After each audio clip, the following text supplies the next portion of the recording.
I dream ప్రేక్షకులకు స్వాగతం. ఇప్పుడు మనతో పాటు ఉన్న ఈ అతిథి చాలా అపురూపమైన అతిథి.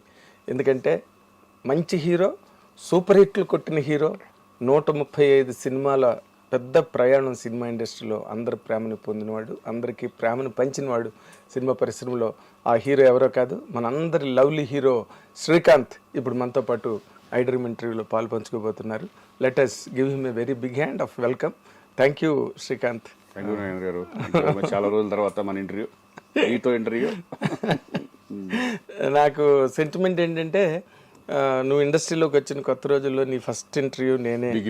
బిగినింగ్లో ఫస్ట్ ఇంటర్వ్యూ నువ్వు ఆ రోజు బొమ్మల చొక్కా వేసుకుని ఆంధ్రజ్యోతి ఆఫీస్కి నువ్వు వస్తే ఆంధ్రజ్యోతి ఆఫీస్లో నేను ఇంటర్వ్యూ చేశాను. నేను అప్పుడు అక్కడ ఉండేది కదా మన నాగార్జున సర్కిల్ చట్నీస్ పక్కన. అవును, అక్కడికి. సో అప్పటి నుంచి నీ ప్రయాణం నేను చూస్తున్నా. ఎక్కడ సతమతం అవ్వకుండా తప్పుటడుగులు వేయకుండా ఉంటాయి. తప్పుడడుగులు ఉంటాయి, ప్లస్ మళ్ళీ దాన్ని ఓవర్కమ్ అయ్యి రావడం ఉంటాయి, మళ్ళీ సక్రమైన మార్గంలోకి రావడం. కానీ ఈ ఎక్స్పెరిమెంటేషన్ 130 సినిమాలు, ఈ కెరీర్ ఎక్స్పెరిమెంటేషన్ కనుక నువ్వు ఒక్కసారి ఆలోచించుకుంటే అసలు ఏమనిపిస్తుంది నీకు? Beautiful journey. అంటే మనం కల్లో కూడా, అంటే ఫస్ట్లో ఏమనుకుంటాం, జనరల్గా సినిమాలోకి వెళ్తామని ఇంట్రెస్ట్ కానీ ఇది కానీ ఆ డేస్లో రావడం వేరు. ఇది ఇక్కడికి వచ్చిన తర్వాత ఇండస్ట్రీలో నిలదొక్కుకోవడం అనేది చాలా చాలా కష్టమైన పని ఒక రకంగా అయితే కనుక. బిగినింగ్ డేస్లో నేను ఇన్స్టిట్యూట్ చేసిన తర్వాత అప్పట్లో నేను ఫలానా అవుతాను ఏమీ తెలియదు. ఓన్లీ ఒక రూట్లోనే నేను ఇండస్ట్రీకి రావాలి అంతే. అటువంటి టైంలో ఇన్స్టిట్యూట్ చేయడం, మెల్లగా నా జర్నీ పీపుల్స్ ఎన్కౌంటర్తో స్టార్ట్ అవ్వడం, తర్వాత మధురానగర్లో రావడం, తర్వాత మధురానగర్ తర్వాత మళ్ళీ బ్రేక్ పడతాం ఒక 6-7 నెలల్లో. తర్వాత సీతారత్న గారు అబ్బాయి రావడం, ఇదేంటి విలనా, సరే ఓకే, ముందు ఇండస్ట్రీలో సెటిల్ అవ్వాలి ఫస్ట్. మన హీరోనా కాదా అనేది ఇండస్ట్రీనే డిసైడ్ చేస్తుంది, భగవంతుడు డిసైడ్ చేస్తాడు. నా కెపాసిటీ ఏంటి అనేది వాళ్ళకే తెలుస్తుంది అని ఆ ఉద్దేశంతో ఏంటంటే విలన్గా కూడా నేను కంటిన్యూ చేసా. తర్వాత 15 సినిమాలు విలన్. అంటే నా రూట్ నేను క్రియేట్ చేసుకుంది కాదు ఇది. నేను ఇలా చేస్తానంటే కుదరదు. ఇక్కడ తెలియకుండా మన సక్సెస్లే మనల్ని తీసుకెళ్తూ ఉంటాయి. కొన్ని సక్సెస్లు కానీ, మన బిహేవియర్ కానీ, మన గుడ్ విల్ కానీ, మన టైమింగ్ కానీ, ఇవే మన రూట్ని తీసుకెళ్తూ ఉంటాయి. అదే నీ పాజిటివ్ యాటిట్యూడ్. అంటే నువ్వు ఆర్టిస్ట్గా యాక్టర్ అవ్వాలని వచ్చావు. అవును, వచ్చిన ఏ అవకాశాన్ని వదులుకోలేదు. నేను హీరోనే చేస్తాను లేదు అని పట్టుకుని కూర్చోలే. 15 సినిమాలు విలన్గానే సెటిల్ అనుకున్నాను నేను. అవునా? విలన్గా ఓకే. ముందు అసలు ఒక ఇండస్ట్రీ మీద ప్రేమతో, నేను ఒక యాక్టర్ అవ్వాలని ప్రేమతో వచ్చినాను. ఇక్కడ వచ్చిన తర్వాత రూట్ ఎలా తీసుకెళ్తుంది అనేది నాకు అసలు ఏమీ తెలియదు. మళ్ళీ భరద్వాజ్ గారు రూపంలో మళ్ళీ వచ్చి నిన్ను హీరోని చేస్తా, ఇవన్నీ మానేసే విలన్గా అని చెప్పడం. తర్వాత నేను సరే ఆయన మీద నమ్మకంతో 1/2 ముందే అన్నీ ఫినిష్ చేసుకుని కూర్చున్నాను. 2 నెలలు 3 నెలల్లో కూర్చున్న తర్వాత ఆయన అనుకున్నట్టే నేను జేడి చక్రవర్తి ఇద్దరు హీరోలుగా స్టార్ట్ అయింది. అక్కడ నుంచి వెనక్కి తిరిగి చూసుకోవాలి నేను. మళ్ళీ అదే బ్యానర్లో దొంగరాస్కల్ సినిమా రావడం. అవును. ఇక సోలోగా మెల్లమెల్లగా అలా ఆమె, పెళ్లి సందడి, ఆహ్వానం, ఎగిరే పౌర్ణ, వినోదం, ఇలా కంటిన్యూస్ ఫిల్మ్స్ రావడం. It's God grace. మంచి హిట్స్ పడ్డాయి. గాడ్ గ్రేస్, చాలా మంచి హిట్స్. అంటే ఆ మొదట్లో అసలు నీకు ఏ గైడెన్స్ లేదా ఇండస్ట్రీలో? అసలు ఏం లేదు, ఎవరు తెలియదు. ఇండస్ట్రీ ఎలా ఉంటుందని కూడా తెలియదు నాకు. ఫిలిం ఇన్స్టిట్యూట్ చేయడం వలన కొంచెం నాలెడ్జ్ ఏంటంటే కెమెరా ముందు భయపడకుండా నుంచోవడం, కొన్ని చిన్న ఈ తప్పితే ఇండస్ట్రీ పీపుల్ నాకు తెలియదు. ఇండస్ట్రీలో ఎవరు పరిచయం లేదు. నాకు చాలా మొహమాటంగా ఉండేది. ఎక్కడికి కంపెనీల చుట్టూ తిరిగేవాడిని కాదు, ఏం కాదు. ఊరినెల అట్లా ఒక సినిమాని బట్టి సినిమా అట్లా వచ్చేసింది తప్పితే no guidance, nothing. Godfather nothing, ఏమి లేదు. గాడ్ ఫాదర్ అంటే ఒక రకంగా ఏకలవ్య శిష్యుడు అంటారు చూడు, అభిమానిగా చిరంజీవి గారి ఇన్స్పిరేషన్తోనే వచ్చినాడు కాబట్టి ఆయన్నే ఒక గాడ్ ఫాదర్ లాగా గడుపు. అదేలే, అంటే ఎదురుగుండా ఉన్నా నువ్వు వెళ్ళి కలవలేని గాడ్ ఫాదర్. తర్వాత ఆయన గైడెన్స్ వేరు. అదే ఇంకా ఆ తర్వాత నువ్వు వాళ్ళ ఫ్యామిలీలో అయిన తర్వాత ఆయన చెప్పే విషయాలు కానీ ఆయనకు బ్రదర్ లాగా అది ఆ బాండ్ వేరేగా మారిపోయింది. కానీ ఇప్పుడు ఈ 15 సినిమాల తర్వాత ఫస్ట్ భరద్వాజ్ గారు నీకు హీరో అని చెప్పడం నీకు నమ్మకం కలిగిందా? నువ్వు ఒక లీడ్ క్యారెక్టర్ పాజిటివ్ గా హీరోగా వచ్చి అప్పటికే 15 సినిమాలు. ఎక్స్పీరియన్స్ ఉంది కదా. ఉమ్, ఇప్పుడు హీరోగా ఆయన చేస్తాను నమ్మాను నేను. డెఫినెట్ భరద్వాజ్ గారు మాట ఇచ్చారు అప్పట్లో ఏంటంటే భరద్వాజ్ గారు డెఫినెట్ చేస్తున్నాడు అంటే అంతే. అవును అవును అలా చేశారు ఆయన. అవును 1/2 చిత్రం. నాకు అది మంచి బ్రేక్ వచ్చింది. 100 Days ఆడిన సినిమా అది. అవును. ఇంకా ఆ తర్వాత ఇంక మెల్లగా హీరో శివనాగేశ్వరరావు కదా. శివనాగేశ్వరరావు. అవును. ఇక అది ఆ కెరీర్ అలా స్టార్ట్ అయిపోయింది. ఓకే. బట్ నేను ప్లాన్ చేసుకుంది ఏదీ కాదు అసలు. ఉమ్, నేను ఇప్పటికీ నేను ప్లాన్ చేసుకోలేను. అదేంటో నాకు తెలియదు. చాలా విచిత్రం, చాలా విచిత్రం. ఎందుకంటే ఒక 4-5 నాకు వచ్చిన దాంట్లో సెలెక్ట్ చేసుకుంటాను అంతే. అంటే నాకు ఏదేదో వస్తూ ఉంటాయి కదా, నా ఫిల్మ్స్ వస్తూ ఉంటాయి, దాంట్లో సెలెక్ట్ చేసుకుంటాను అంతే తప్పితే. ఓకే. ఆ టైంలో ఎలా ఉండేదంటే ఆమె సినిమా హిట్ అయింది కదా, హిట్ అవ్వకముందే 2-3 సినిమాలు కమిట్. తాజ్మహల్ తర్వాత పెళ్లి సందడి తర్వాత నాకు 3-4 సినిమాలు కంటిన్యూ ఉండేవి. ఓకే. అవి లక్కీగా అన్ని సినిమాలు హిట్లు పడినాయి. ఆహ్వానం కానీ వినోదం కానీ లక్కీగా. అవును, పెద్ద హిట్లు మైల్స్. తర్వాత ఏమైంది, ఇవన్నీ అయిపోయిన తర్వాత ఒక 2000 ఆ టైంలో ఒక సినిమా హిట్ వచ్చిందంటే దాని తర్వాత 3 సినిమాలు ఉండేవి. నా ప్లానింగ్ ఉండేది కదా, ఏం చేయాలి ఇప్పుడు హిట్ కొట్టాము, హిట్ కొట్టిన తర్వాత జాగ్రత్తగా ఉండాలి కదా, అప్పుడు మంచి మంచి ప్రొడక్షన్లు వస్తారు, ఇవన్నీ వస్తారు కదా. అవును. ఈ లోపలే నాకు 3 సినిమాలు కమిట్మెంట్ ఉండండి, అవి ఫినిష్ చేసుకుని అయిపోయేపాటికి వీళ్ళు వచ్చేవాడు కదా. నాకు చాలా మట్టుకి మహాత్మా తర్వాత బాగా పెద్ద దెబ్బ మనకి డౌన్ అవ్వకుండా మెల్లగా కెరీర్. అంటే మనం చెప్పుకోకపోతే ఎలా ఉంటుంది. మహాత్మా 100వ సినిమా తర్వాత మెల్లగా తెలియదు మంచి సినిమాలు చేసినా కూడా అవి పోతా. అది నేను అసలు అడుగుదాం అనుకున్నా. ఇప్పుడు 135 సినిమాల్లో నువ్వు దాదాపుగా ఒక 20 ఏళ్ళు హీరోగా నిలబడ్డావు. అవును, 20 years నాకు తెలిసి. మళ్ళీ నీకు బోయపాటి సినిమా వచ్చే వరకు మధ్యలో ఒక సైలెంట్ గ్యాప్. నువ్వు సినిమాలు చేస్తున్నా కూడా సక్సెస్ లేని సినిమాలు. సక్సెస్. ఇప్పుడు నేను హీరోగా దాని తర్వాత మహాత్మాతో చాలా చేశా. దగ్గర 25 ఫిలిమ్స్ వరకు హీరోగా కంటిన్యూ చేశా. బట్ ఏది సక్సెస్ లేదు. కారణం ఏంటి? I don't know. కొంతమంది టైం బాగాలేదు అంటున్నారు. అఫ్ కోర్స్, మరి ఇంకేదో సైన్స్ ఎండ్ అయిపోయింది, ఫిలాసఫీ ప్రారంభమవుతుంది. ఆ టైంలో సరే పని సెలెక్ట్ చేసుకున్నాం. బట్ అంటే ఒకటిలేండి, నేను అనుకోవడం ఏంటంటే యంగ్స్టర్స్ రావడం స్టార్ట్ అయిపోయిన తర్వాత యంగ్ బ్యాచ్ అంతా వస్తున్నారు కదా, మెల్లగా డెఫినెట్ నేనే కాదు ఏ హీరో అయినా కొంతకాలం అయిన తర్వాత మెల్లగా ఫేడ్ అవుట్ అవ్వడం జరుగుతూ ఉంటుంది. కామన్. ఒక చిరంజీవి గారికి బాలకృష్ణ గారికి వాళ్ళకి కొన్ని తప్ప. అవును. అదేంటంటే భయంకరంగా ఇమేజ్ ఉంది కాబట్టి, వాళ్ళకి ఫ్యాన్ ఫాలోయింగ్ భయంకరంగా ఉంది కాబట్టి వాళ్ళు సస్టైన్ డెఫినెట్గా అవుతారు. ఎక్కువ ఫ్యాన్ బేస్డ్ మనకు ఓపెనింగ్ రాగా మన సినిమా అప్పట్లో ఎలా ఉండేదంటే, ఫ్రాంక్గా మాట్లాడుకుంటే సినిమా బాగుంటేనే సినిమాకి వచ్చేవాళ్ళు. అవును. ఓపెనింగ్లో కొట్టేసేసి అంత సీన్ లేదు. లేడీస్ ఫ్యాన్స్ అంతా సినిమా బాగుంది అనుకుంటే మెల్లగా అలా పెరుగుతూ వచ్చేది. ఇప్పుడు ఈ మధ్యకాలంలో అలా లేదు. ఫస్ట్ డేనే సినిమా బాగోలేకపోతే 4వ రోజుల్లో తీసేస్తున్నారు. 4వ రోజు మధ్యాహ్నానికే ఉంటలా. సినిమా బాగోలేదని టాక్ వస్తే అసలు రావట్లేదు జనం. అలా అయిపోయింది. బట్ ఎనీవే నేను ఫస్ట్లో అయితే నేను ఎలా ఇండస్ట్రీలో నిలబడాలి అని అనుకున్నాను. నిలబడతానే ఉన్నా. ఏదో ఒక రూపంలో క్యారెక్టర్ అవనండి. ఇప్పుడు వచ్చిన మన ఈ మధ్య కోటబొమ్మాళి ఒక మెయిన్ లీడ్ క్యారెక్టర్గా ఈ టైంలో కోటబొమ్మళ్ళి అన్నది రావడం, నీకు అలాంటి క్యారెక్టర్ రావడం అసలు మార్వెలస్. ఆ పెర్ఫార్మెన్స్ కానీ నువ్వు ఎంత బాగా సూట్ అయ్యావంటే ఆ క్యారెక్టర్కి, అంటే పీపుల్ బిలీవ్డ్ యూ. ఒక సిన్సియర్ పోలీస్ ఆఫీసర్ అంటే నువ్వు ఇన్నాళ్ళు నిలబెట్టుకున్న ఒక రికార్డ్ ఏదైతే ఉందో, మంచివాడు శ్రీకాంత్, నిజాయితీ గలవాడు, ఫ్రాంక్ అన్న ఇమేజ్ ఉంది చూడు నీకు, అది బాగా ప్లస్ అయింది థియేటర్లో. అది వాసు వాళ్ళు కూడా అదే ఆలోచించారు. ఎందుకంటే ఈ క్యారెక్టర్ ఏంటంటే చాలా చాలా కష్టం ఈ క్యారెక్టర్ చేయడం తెలుగులో. అంటే ఆయన ఒరిజినల్ చూసుంటారు కదా, జోజు జార్జ్. ఆ క్యారెక్టర్ చేయడం చాలా కష్టం. అది అతని బాడీ లాంగ్వేజ్ చాలా డిఫరెంట్గా ఉంటుంది. అవును. పర్ఫార్మెన్స్ లెవెల్స్ కూడా చాలా న్యాచురల్గా, చాలా ఇంట్లో పక్కన చేసుకుంటా ఆ టైప్లో ఎమోషన్స్ అలా టచ్ చేస్తాడు. ఫస్ట్ నేను అనుకున్నాను ఆ క్యారెక్టర్ ఎంతవరకు మనం న్యాయం చేయగలం అనుకున్నాను. వాళ్ళు ఏమన్నారంటే ఆ ఫేస్లో సెంటిమెంట్ పండించగలగాలి, ఎమోషన్ ఉండాలి, అన్ని రకాలుగా ఉంటే కనుక న్యాచురల్గా చేసుకుంటూ వెళ్ళిపోవాలి అనే పద్ధతిలో అనుకున్నాం. అతను ఇమిటేట్ చేయడం వాసు నేను డిస్కస్ చేసుకున్నప్పుడు ఏంటంటే మన పద్ధతిలో మనం వెళ్ళిపోదాం. నేను వాళ్ళని ఇమిటేట్ చేసి వాడు ఇమిటేట్ ఇప్పుడు యాజ్ ఇట్ ఈజ్ దింపాలంటే ప్రతి సీన్ చేసుకుని చేయాలి. బట్ దీనికి చాలా మార్పులు ఉన్నాయి. బాగా మార్పులు ఉన్నాయి. ఎందుకంటే నా రూట్లో నేను చేసుకుంటూ వెళ్ళిపోయాను అంతే. దానికి కష్టపడింది కూడా లేదు. ఆ ఫీలింగ్స్ డైరెక్టర్ ఏం చెప్తే అది అంటే నీకు కష్టపడడానికి ఏముంది, ఇన్ని సినిమాలు చేసి ఇన్ని వేరియేషన్స్ ఏం లేదు, క్యారెక్టర్ అర్థం అర్థం చేసుకుంటే చాలు. అంతే. అది నువ్వు ఎమోషన్స్, క్యారెక్టర్లో ఉన్న ఎమోషన్ అర్థం చేసుకున్నావంటే. అవును. అసలు ఆ లాస్ట్ సీన్ ఉందే, నాకు ఈ ఉద్యోగం కాకి బట్టలు ఇచ్చింది కానీ కుటుంబాన్ని దూరం చేసింది. ఆ డైలాగు నిజంగా అసలు థియేటర్లో క్లాప్స్, ఆ థియేటర్ డైలాగ్ సీన్స్ బాగా ఎమోషన్ బాగా టచ్ చేస్తుంది.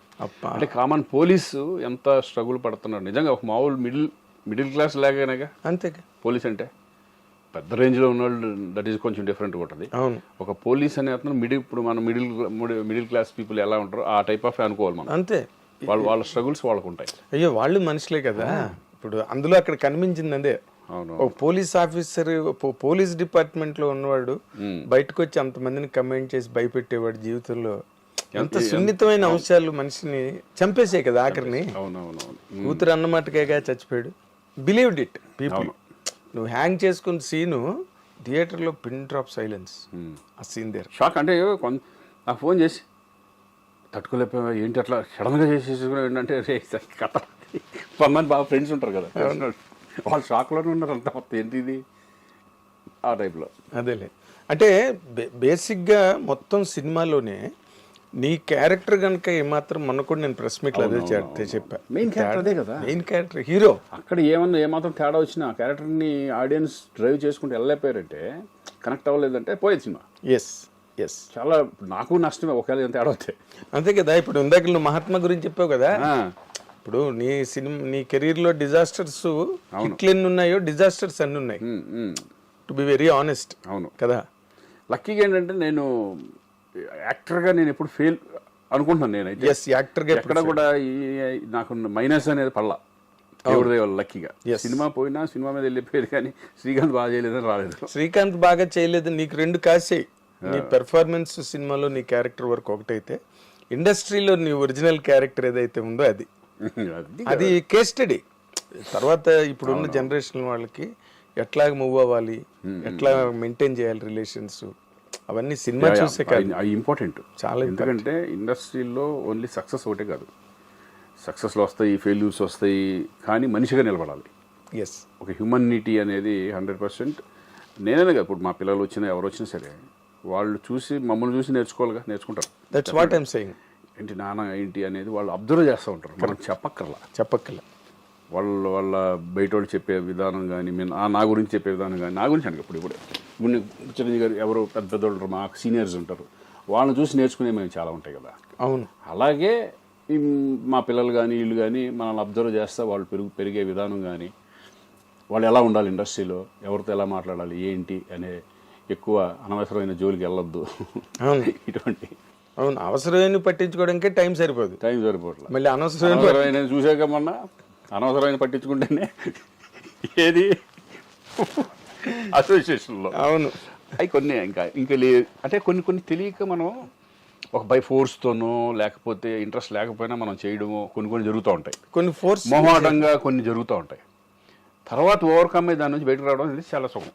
అవును. ఏ విషయంలో అయినా సరే, ఓన్లీ ఆ విషయంలో కాదు, ఏ విషయంలో అయినా సరే మనం చేసిన నిజంగా తప్పు వద్దురా బాబు, ఇది చాలా మిస్టేక్ చేసిన దాంట్లోకి వెళ్ళి ఈ టైప్లో మనం వెనక్కి వచ్చేయడం బెటర్. ఎగ్జాక్ట్లీ.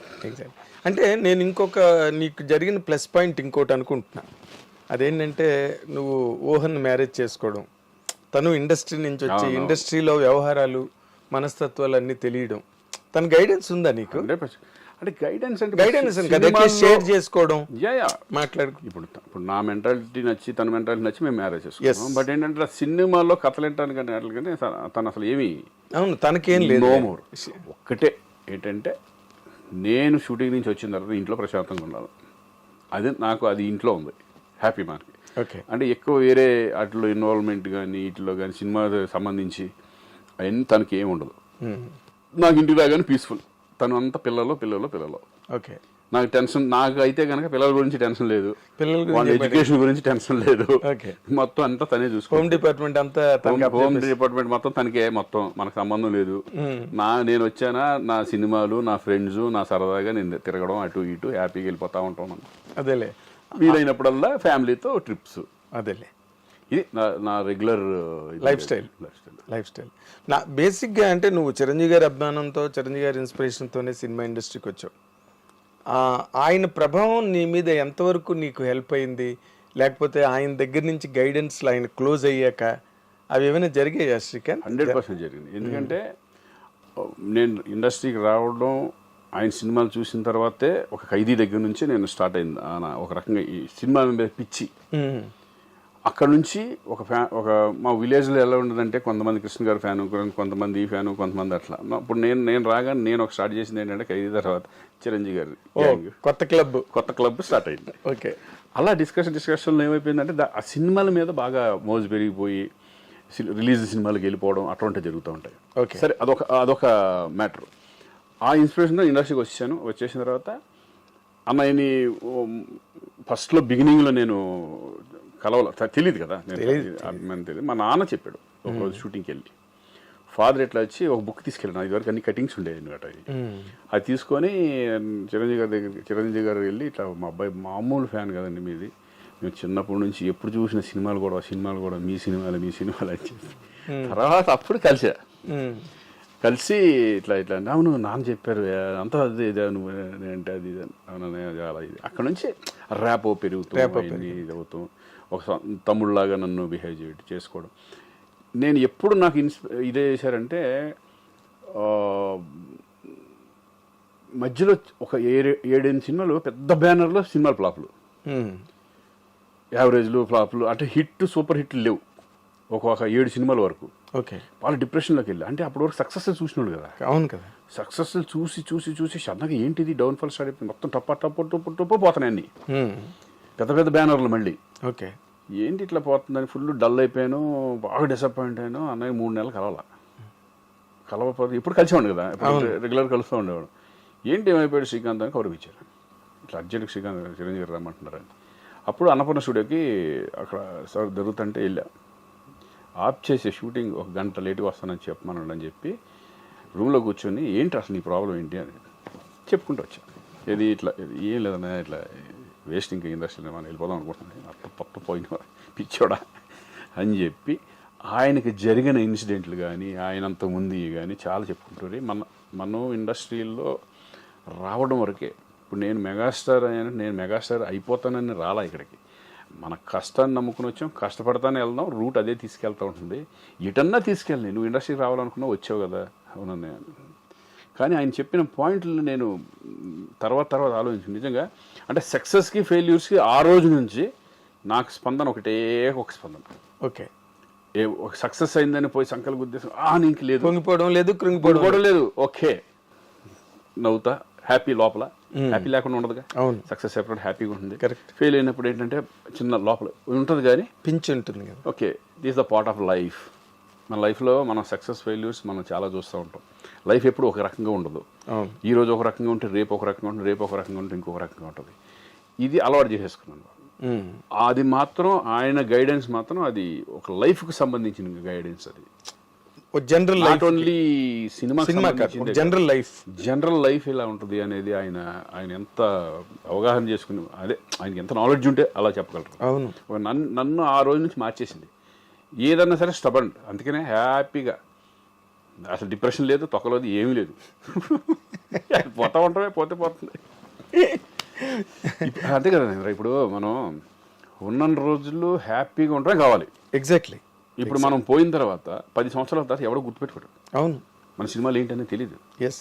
ఏదో ఉంటాయి, రామారావు గారు అలా ఒక లెజెండ్స్. అట్లీస్ట్ ఇండస్ట్రీలో నాకు ఒక పేజీ ఉంది, మనం ఇన్ని సినిమాలు చేసామని ఒక తృప్తి ఉంటుంది కదా. అవును. బతికిన హ్యాపీగా బతకాలి అనేదే నా ఇది. అవును. ఇప్పుడు కృష్ణ గారు ఆయన సినిమా పోతే ముందు ఆయనే చెప్పేవారు, నా సినిమా ఫ్లాప్ అయ్యా అని. డైరెక్ట్గా పోయిందంటే ఇదంతా చెప్పాను అప్పుడే.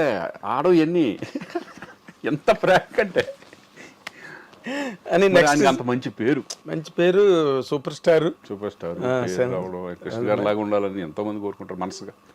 అవును. తర్వాత ఇంకోటి ఆయన చేసిన ఎక్స్పెరిమెంట్లు కానీ సాహసాలు కానీ ఎవడి వల్ల కాదు. అలా చేసి కూడా మళ్ళీ ఇంకా ఆయన ఆ జనరల్ టెంపర్మెంట్ పోతే పోయింది అన్నట్టుగా ఉంటాడు తప్పితే దాని గురించి క్షణం కూడా ఆలోచించరు ఆయన. Daring and dashing. ఇప్పుడు జనరల్గా హిట్ వస్తే ఎవరికి వాళ్ళు మా జడ్జిమెంట్ కరెక్ట్, మేము పెర్ఫెక్ట్ అని అనుకుంటారు.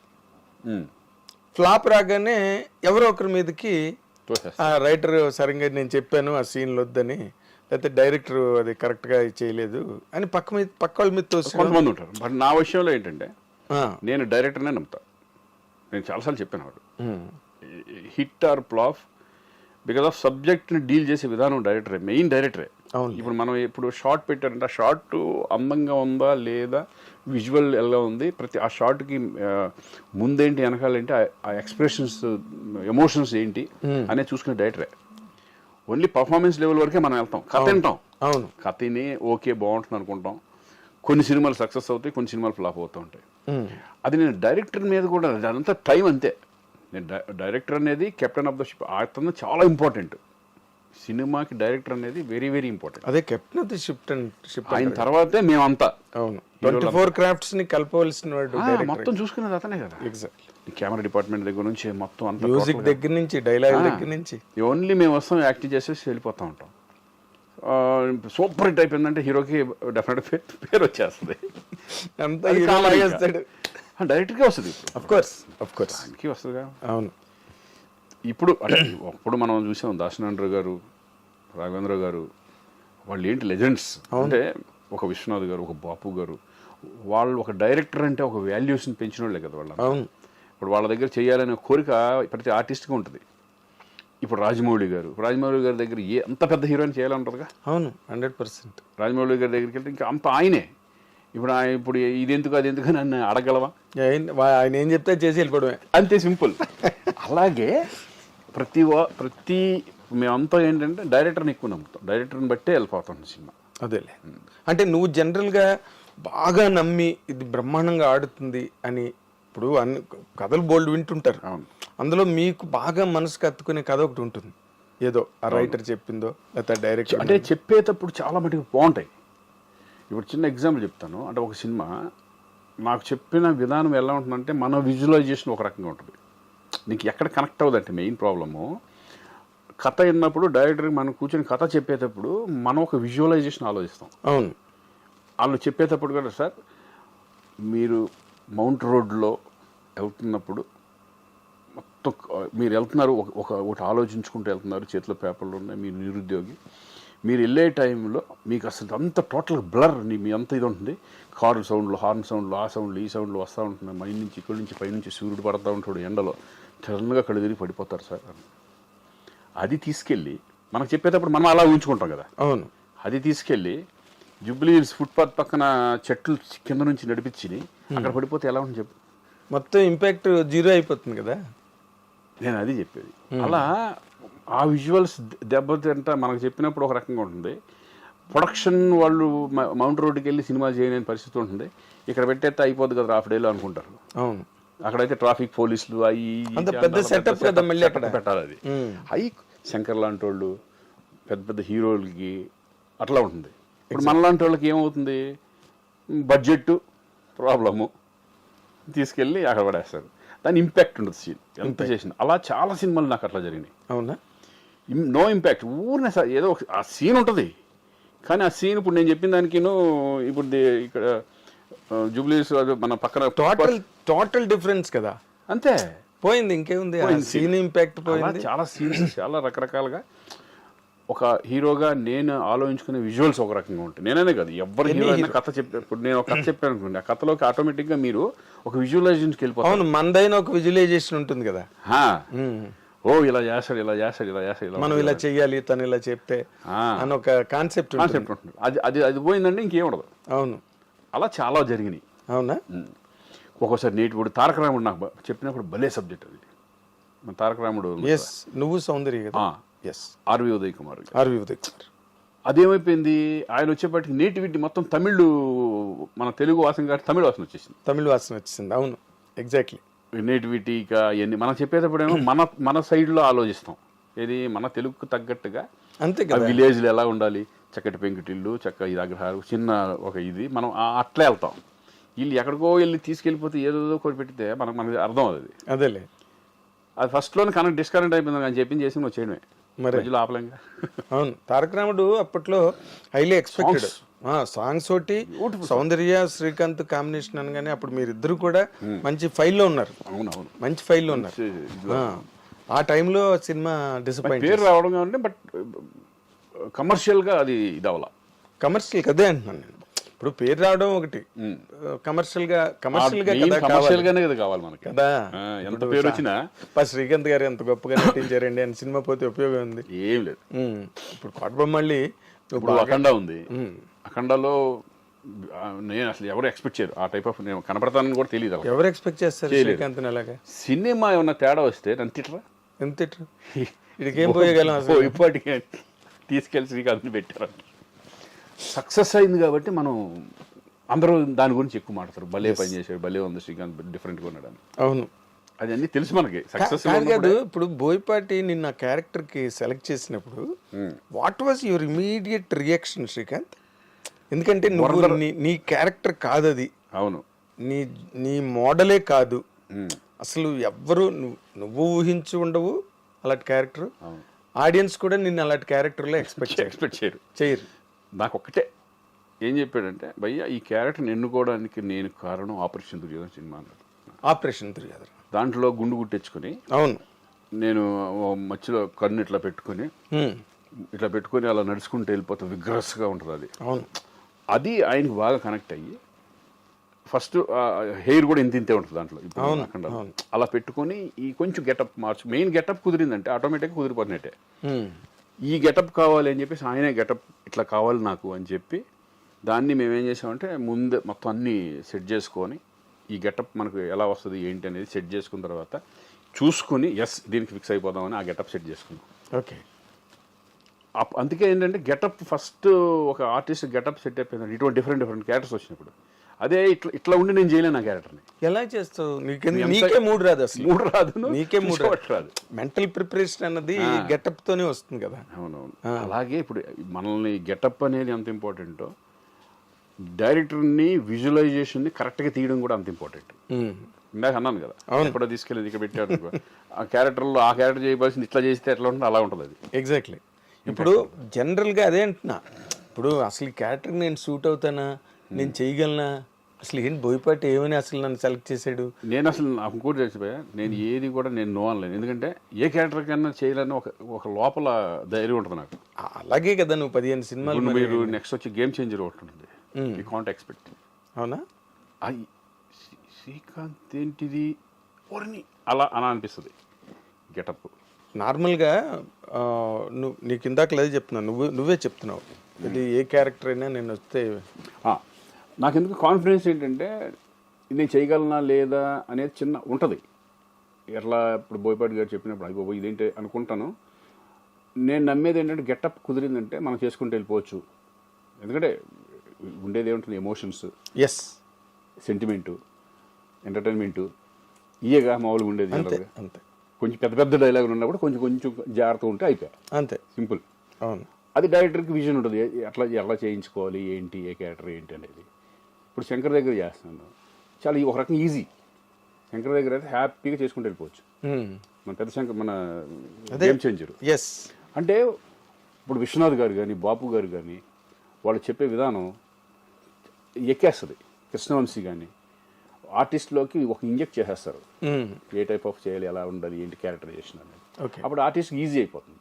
ఇప్పుడు బోయపాటి దగ్గర అంతే, టప్పు ఎలా చేసుకుంటూ పోతాడు, అంతే. పెద్ద కాంప్లికేషన్ ఏముండదు షూటింగ్లో, ఏమి లేదు. ఆయన కావాల్సింది చెప్పేస్తాడు, చేసుకుని పోతాడు. ఇది భయంకరంగా ఉండాలి ఎమోషన్. ఇప్పుడు స్కందాలు ఉంటుంది కదా, ఫుల్ సెంటిమెంట్ పోయా, నీ కూతురు నిజంగా జరిగితే నువ్వు ఏం ఫీల్ అవుతావు, ఎలా ఏంటి, అట్లా చెప్తాం.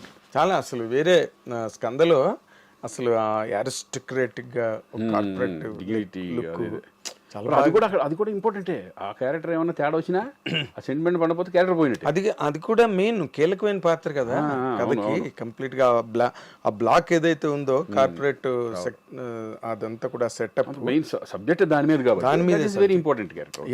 ఎగ్జాక్ట్లీ. ఏం చేసినా ఎవరు చేసినా కూడా దట్ ఈస్ ఇంపార్టెంట్ క్యారెక్టర్ అది. అవును.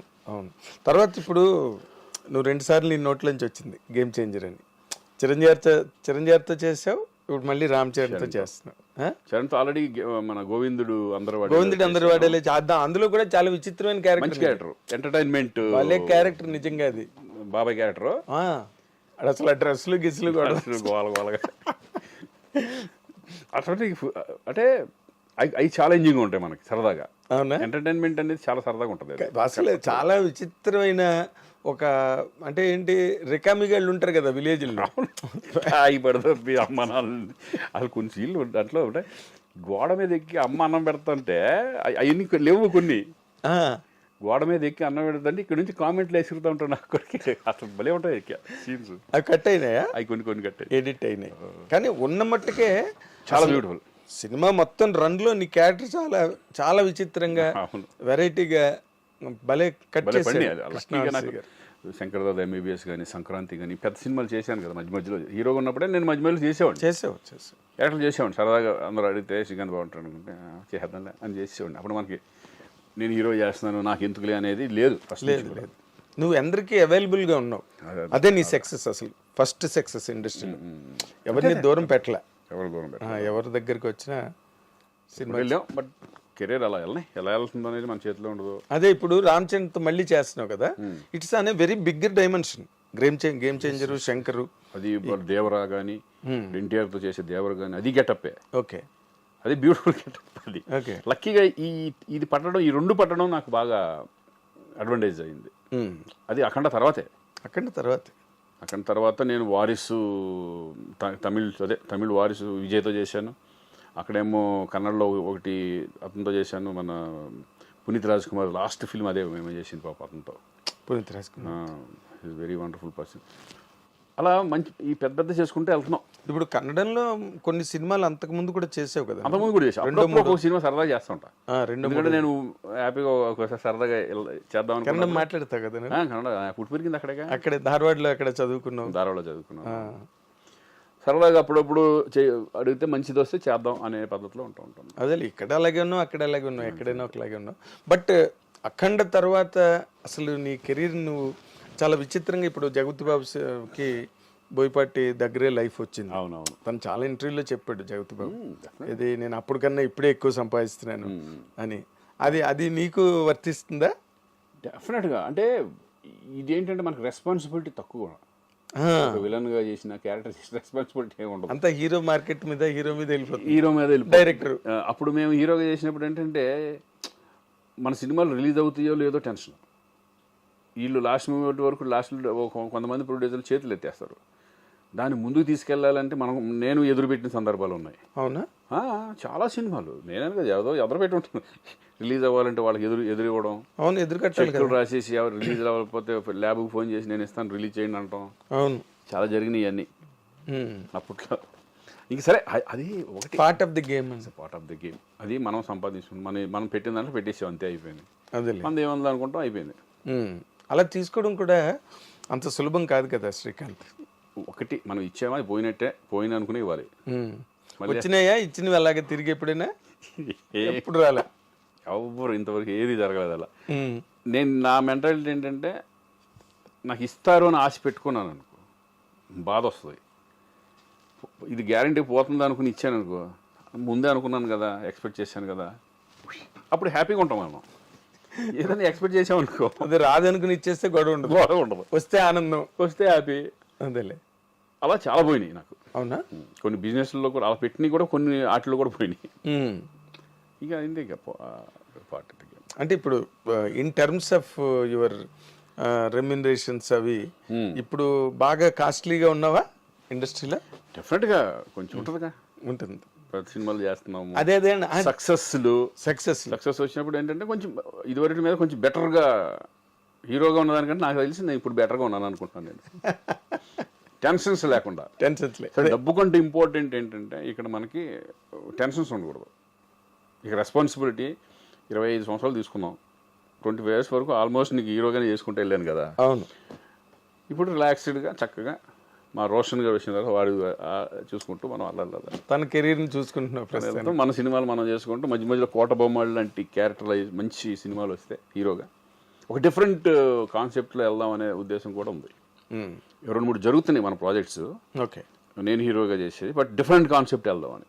ఓకే. కొత్తగా క్యారెక్టరైజేషన్ కొత్తగా ఉండాలి, మన పర్ఫార్మెన్స్ లెవెల్స్ కానీ మనం సోలోగా మనం, ఎందుకంటే ఇప్పుడు ఓటీటీలు వచ్చినాయి కొంచెం అడ్వాంటేజ్, ఎస్ బాగా ఇదివరకు కంటే ఇప్పుడు బాగా అడ్వాంటేజ్. ఇప్పుడు ప్రొడ్యూసర్లకి చాలా అడ్వాంటేజ్ కదా. అలా నాకు 2-3 అవి జరుగుతున్నాయి. ఇవి కూడా సెలక్షన్ చక్కగా నీట్గా చేసుకుని వెళ్దాం అంతే. అదేలే, అంటే ఇప్పుడు ఎవరైనా ఒక కొత్త డైరెక్టరు ఒక కొత్త కాన్సెప్ట్ పట్టుకొస్తే నువ్వు ఎంకరేజ్ చేస్తావా? 100% డెఫినెట్గా. కొత్త డైరెక్టర్లు కదా, వీళ్ళు మళ్ళీ సరిగ్గా హ్యాండిల్ చేస్తారు. నేను ఎక్కువ చేసిన వాళ్ళే, చిన్న చిన్న వాళ్ళు చాలా చేశాను నేను. అలా ఏమిడవు, కానీ కొత్తగా ఉంటే డెఫినెట్గా నేను చేయడం జరుగుతుంది. అదేలే, ఆ రోజుల్లో నువ్వు ఈవి అందరితో ఒక రాఘవేంద్రరావుతో లేదా దాసనారాయణరావుతో దాసనారాయణ గారితో యాక్ట్ చేశాను, బట్ ఆయన డైరెక్షన్లో చేయలే. ఆయనతో కలిసి యాక్ట్ చేశాను, దొంగలుడు చిన్నలుడు అని. దొంగలుడు చిన్నలుడులో చేశాను, చిన్నలుడు 1-2 సినిమాలు చేశాను ఆయనతో. అంత ఆ రేప ఉంది మళ్ళీ, కానీ ఆయన డైరెక్షన్లో చేయలే. అదేలే, ఆయన ఒక్కరినే మిస్ అయ్యావు అయితే నువ్వు. ఆయన డైరెక్షన్లో ఒకటి మిస్ అయ్యాను. తక్కువ. అలాగే ఆర్టిస్ట్లో రామారావు గారిని మిస్ అయ్యాను. నాగేశ్వరరావు గారితో చేశాను, కృష్ణరాజు గారితో చేశాను, కృష్ణ గారితో చేశాను. తర్వాత ఇంక చిరంజీవి గారు, వెంకటేష్, నాగార్జున, బాలకృష్ణ, శోభనబాబు గారితో చేసావు. శోభనబాబు గారితో చేయలేదా? ఓకే. శోభనబాబు గారితో అది నేను చూడలేదు నేను. అవునా? చూడలేదు, ఎప్పుడు కలవలేదు. అప్పటికే ఆయన ఇండస్ట్రీ వదిలేసి మానేశారు కదా. ఎప్పుడో మానేశారు ఆయన.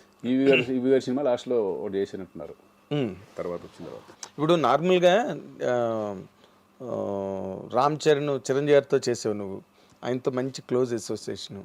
రామ్ చరణ్తో కూడా ఆల్రెడీ చేసావు, ఇప్పుడు మళ్ళీ చేస్తున్నావు. అసలు వీళ్ళిద్దరి మధ్యలో నీకు కనిపించే ఒక స్పష్టమైన డిఫరెన్స్ కానీ పోలిక కానీ ఇద్దరిలో? ఇదే నాకు తెలిసి పోలికలే ఉన్నాయి ఎక్కువ. అవునా? ఎక్కువ పోలికలే. అంతేనా? అంటే ఆర్టిస్టుల్ని చక్కగా చూసుకోవడం కానీ, ఇది కానీ ఎక్కువ. అంటే చాలా ఎలా ఉంటుందంటే, ఇప్పుడు అన్నయ్యతో చేసినప్పుడు ఆయన కష్టపడే విధానం, ఇవన్నీ కూడా చరణ్లో ఉంటాయి. కష్టపడే విధానం చరణ్లో ఉంది.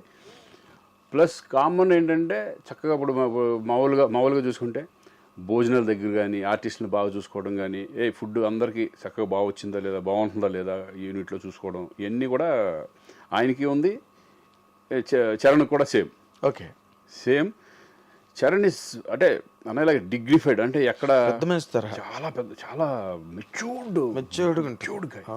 చాలా హీస్ వెరీ ఇంటెలిజెంట్, చాలా మెచ్యూర్డ్ గాయ్. స్టబ్బన్ చక్కగా నీట్గా ఉంటుంది. కానీ ఆర్టిస్టులు పలకరించే విధానం కానీ, అందరినీ ఓన్ చేసుకోవడం కానీ, ఇవన్నీ సూపర్గా. ఇప్పుడు అన్నయ్య సేమ్. ఇప్పుడు అన్నయ్య సెట్కి వెళ్తే కమెడియన్స్ కానీ వాళ్ళు అందరితో కలిసి ఒక భోజనం చేస్తూ ఉంటారు, అందరిని పిలిచి దగ్గర తీసుకుని మాట్లాడుతూ ఉంటారు కూర్చొని. సేమ్ అదే చరణ్ కూడా. అవునా? చాలా మీ ఇద్దరి మధ్యన ఎట్లా ఉంటుంది ఇంటిమసీ? చాలా బాగుంటుంది. అన్న అంటాడు. అవునా? చాలా మంది, అంటే కొంతమంది అయితే యాక్చువల్గా బాబాయ్ అంటారు, అనవచ్చు కానీ, బట్ నన్ను అన్న అంటారు. ఓకే, అన్న అనుకుంటూ ఈజ్ రెస్పెక్ట్ చాలా బాగా ఇస్తారు. ఎందుకంటే అన్న దగ్గర నుంచి వచ్చినప్పుడు చాలా రెస్పెక్ట్గా. అసలు బాగా ఇష్టంగా నీకు రామ్ చరణ్లో ఈ ఇష్యూ నాకు భలే ఇష్టం అని నీకు? నాకేంటంటే decent, is very decent person. Stubborn and decent. ఆ డీసెన్సీ, ఆ హుందాతనం, అది బాగా నచ్చుతుంది నాకు. ఓకే. ఆ హుందాతనం అనేది ఇప్పుడు నాకు తెలిసి కొంత ఏజ్లో కొంచెం ఒక రకంగా వేరే ఉంటుంది. అదే ఏజ్ అలాంటిది. కానీ ఆ ఏజ్లో కూడా ఈజ్ వెరీ మెచ్యూర్డ్ పర్సన్. ఆ మెచ్యూరిటీ లెవెల్స్ కానీ, ఆ స్టబ్బనిటీ కానీ, అవన్నీ నాకు బాగా నచ్చుతుంది. ఇప్పుడు మామూలుగా ఒక ఏడాది క్రితం కన్నా వచ్చే ఏడాది మనుషులు పెరుగుతూ ఉంటారు. అవును. ఇప్పుడు గోవింద్ అందరవాడలో చేసిన చరణ్కి ఇప్పుడు చరణ్కి డిఫరెన్స్ అనేది ఏంటంటే, నాకు అప్పుడు ఎలాగున్నాడో ఇప్పుడు అలాగే ఉంది. ఇప్పుడు ఎలాగున్నాడో అప్పుడు అలాగే ఉన్నాడు. RRR అంత పెద్ద సక్సెస్, ఇప్పుడు స్టార్ లెవెల్కి, ఇంటర్నేషనల్ స్టార్ లెవెల్కి హాలీవుడ్ వెళ్ళిపోయినా కూడా ఆ గర్వం కానీ, ఇది కానీ, ఆ కించిత్ ఇది కూడా లేదు. చాలా సింపుల్గా ఉంటాడు మామూలుగా. ఇప్పుడు బయట వాళ్ళకి చరణ్ అమ్మో అన్నట్టు ఉంటుంది కానీ, బట్ సెట్కి వచ్చేసిన తర్వాత హీఈస్ వెరీ సింపుల్. ఎందుకంటే ఇంటర్నేషనల్ స్టార్ హాలీవుడ్ వాళ్ళే సినిమాలు చేయమని అడుగుతున్నారు పక్కన. లేదండి, ఇప్పుడు నేను అనేది ఏంటంటే, ఇప్పుడు తారక్తో చేస్తున్నప్పుడు ఫస్ట్ సినిమా నేను తారక్తో చేస్తాను. ఫస్ట్ టైం తారక్ కూడా నాకు ముందు నుంచి తెలుసు. నేను సినిమాలు చేయకపోయినా బిగినింగ్ నుంచి మా రేప ఉంది. ఎలా? మేము ఫస్ట్ బిగినింగే మా ఇంటి పక్కన అక్కడ శ్రీనగర్ కాలనీలో ఉండేవాడు, ఇంకా హీరో అవ్వాలి అప్పుడు. అప్పటి నుంచి తెలుసు నాకు. అప్పుడు ఆయన ఏంటంటే ఎనర్జీ లెవెల్స్ ఎక్కువ, పట మాట్లాడతా చక్కగా గోల చేస్తూ ఉంటాడు. అది ఇప్పటికి తగ్గల. అవునా? ఇప్పుడు అదే సరదా, అదే గోలగా ఉంటాం, ఒకసారి ఏడిపించడం, ఈ టైప్లో. అంటే వాళ్ళు మారలా, యాజ్ ఇట్ ఈజ్ అలాగే ఉన్నారు. ఇమేజ్ పరంగా ఇమేజ్లు మారుతాయి కానీ బట్ పర్సనాలిటీ మారలా. అదే మనుషులుగా అలాగే ఉన్నారు, పర్సనాలిటీ మారలా. అది నాకు బాగా. అదే ఇప్పుడున్న యంగర్ జనరేషన్ లో అందరు హీరోలతో చేసావు కదా నువ్వు. ఆల్మోస్ట్ మహేష్ బాబు, మహేష్ బాబుతో చేయలే, మహేష్ బాబుతో చేయలే, ప్రభాస్ వీళ్ళతో కొంతమందితో చేయలే. అంటే చాలా స్టార్ట్ అయిందిగా నాకు, చేద్దాం.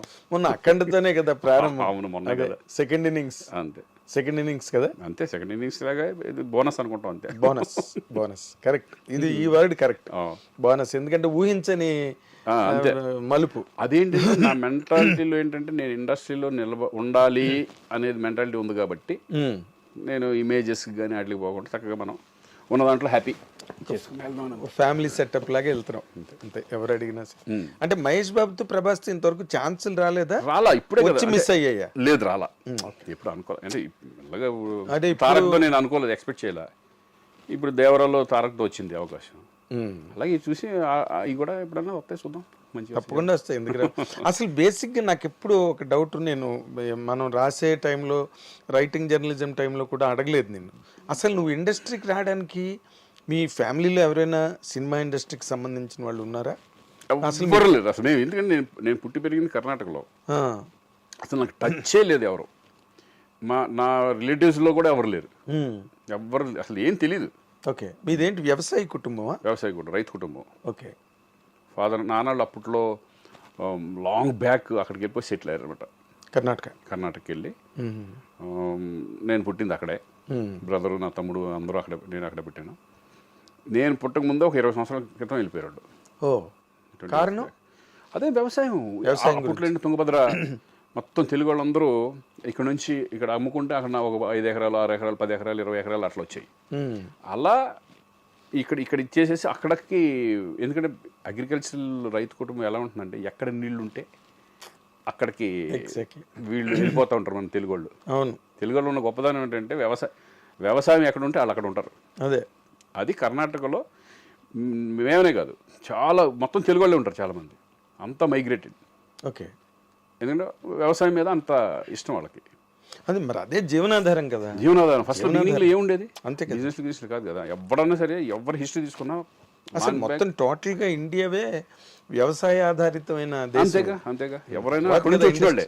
తర్వాత బిజినెస్ సెటిల్ ఇండస్ట్రీలు, ఫ్యాక్టరీలు తర్వాత వచ్చినాయి. తర్వాత ఫస్ట్ లో ఎవరైనా రైతు కుటుంబం నుంచి వచ్చిన వాళ్ళు, అలాగే నేను రైతు కుటుంబం నుంచి వచ్చిన రైతు బిడ్డ.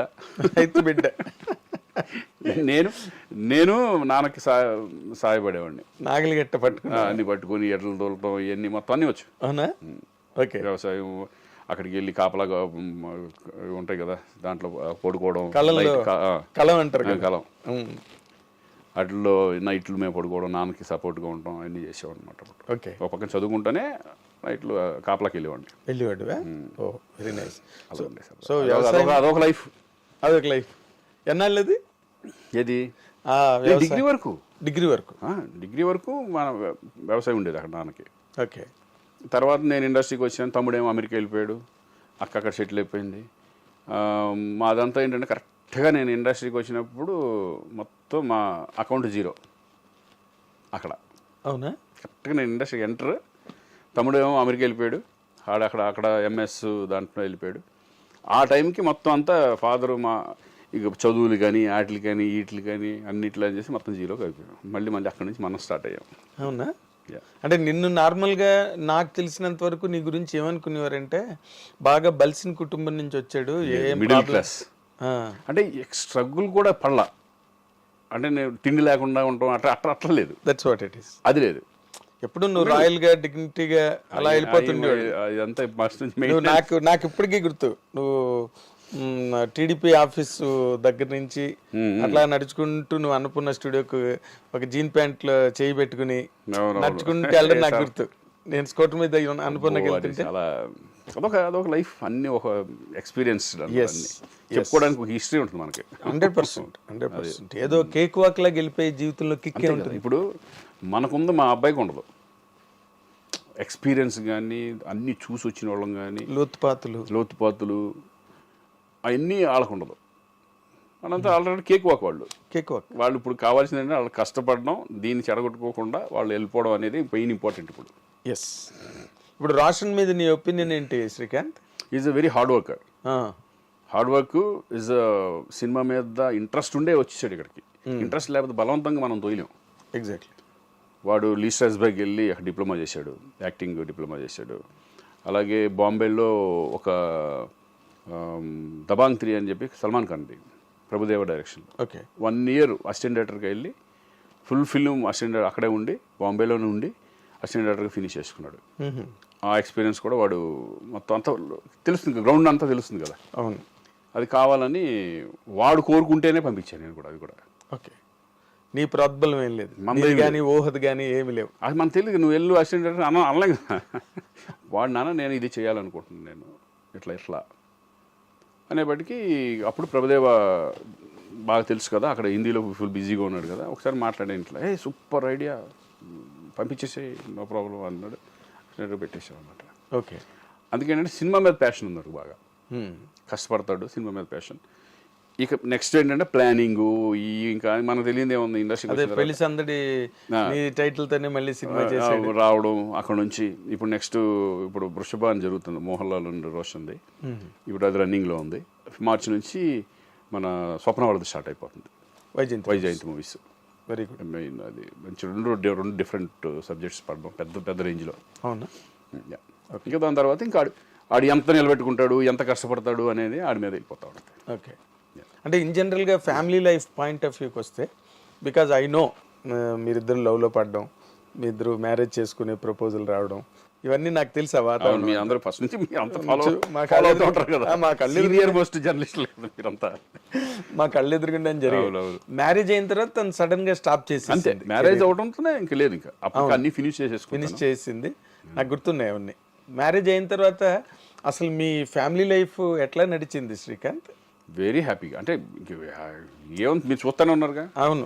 ఇక పిల్లలు, ఇక తర్వాత అలా హ్యాపీ లైఫ్ అలా హ్యాపీగా వెళ్తా ఉంది. అంటే నాకు ఫ్యామిలీ టెన్షన్ లేదు. అదేలే. ఎప్పుడు అంటే తను ఏ రోజున కెరీర్ వదులుకున్నానని రిగ్రెట్ అయిన ఇంటర్వ్యూస్ రమ్మంటే నేను రానట్టు. ఇప్పుడు ఇంటర్వ్యూ అడుగుతున్నారు, నాకు చెప్పలేకపోతున్నానంటే మీరు చేసుకున్నాను. ఇంకా తను ఇంకేంటంటే ఇంకా ఈ పిల్లలు, ఈ పెంపకం, మంచి చెడు.